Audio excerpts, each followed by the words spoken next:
Hello friends, સ્વાગત છે તમારું મારી યુટ્યુબ ચેનલ અર્ચના કિચનમાં। આજે આપણે બનાવીશું ક્રિસ્પી અને ચટાકેદાર બ્રેડ રોલ। વરસાદની સિઝનમાં પકોડાને પણ ભૂલાવી દે તેવા બ્રેડ રોલ ટામેટા કેચઅપ કે પછી ચા સાથે પણ તમે ખાઈ શકો છો। જો તમને મારી રેસિપીઓ ગમતી હોય અને હજુ સુધી તમે મારી યુટ્યુબ ચેનલ અર્ચના કિચનને સબસ્ક્રાઈબ ન કરી હોય તો સબસ્ક્રાઈબ કરજો અને બાજુમાં આપેલ બેલ આઇકનને જરૂરથી દબાવજો, જેથી નવી રેસિપીની નોટિફિકેશન મળતી રહે। તો ચાલો રેસિપીની શરૂઆત કરીએ। બ્રેડ રોલ બનાવવા માટે આપણે ખૂબ જ ઓછા સામાનની જરૂર પડશે। તો એના માટે મેં અહીંયા 3 બાફેલા બટેટા લીધા છે, સાથે જ 2 થી 3 લીલા મરચાં, લીલા ધાણા, 1 નાનો ટુકડો આદુનો અને 1 મીડિયમ સાઇઝની ડુંગળી। આ બધી જ વસ્તુને આપણે ઝીણી ચોપ કરી લઈશું।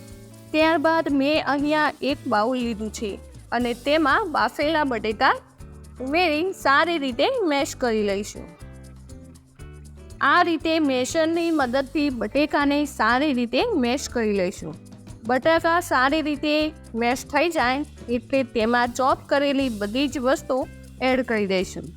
સૌ પ્રથમ નાની ચોપ કરેલી ડુંગળી, લીલા મરચાં, આદુ અને લીલા દાણા સાથે જ આપણે મસાલા પણ એડ કરી દઈશું, જેમાં 1 ચમચી જેટલું લાલ મરચું પાવડર, 1 ચમચી ધાણા પાવડર, અડધી ચમચી આમચૂર પાવડર, અડધી ચમચી જેટલું જીરું પાવડર અને સ્વાદ અનુસાર મીઠું એડ કરી દઈશું।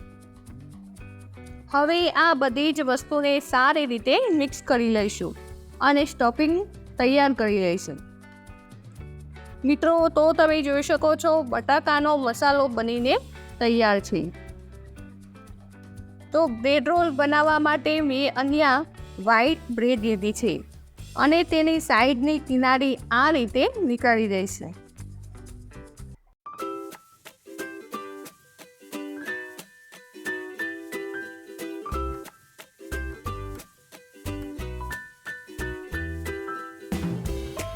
ત્યારબાદ 1 બાઉલમાં પાણી લઈશું અને બ્રેડને તેમાં ડીપ કરી લઈશું। ત્યારબાદ તેમાંથી બધું જ પાણી નિતારી લઈશું। મિત્રો, આ રીતે તેમાં રહેલું બધું જ પાણી નીકાળી લેવાનું છે।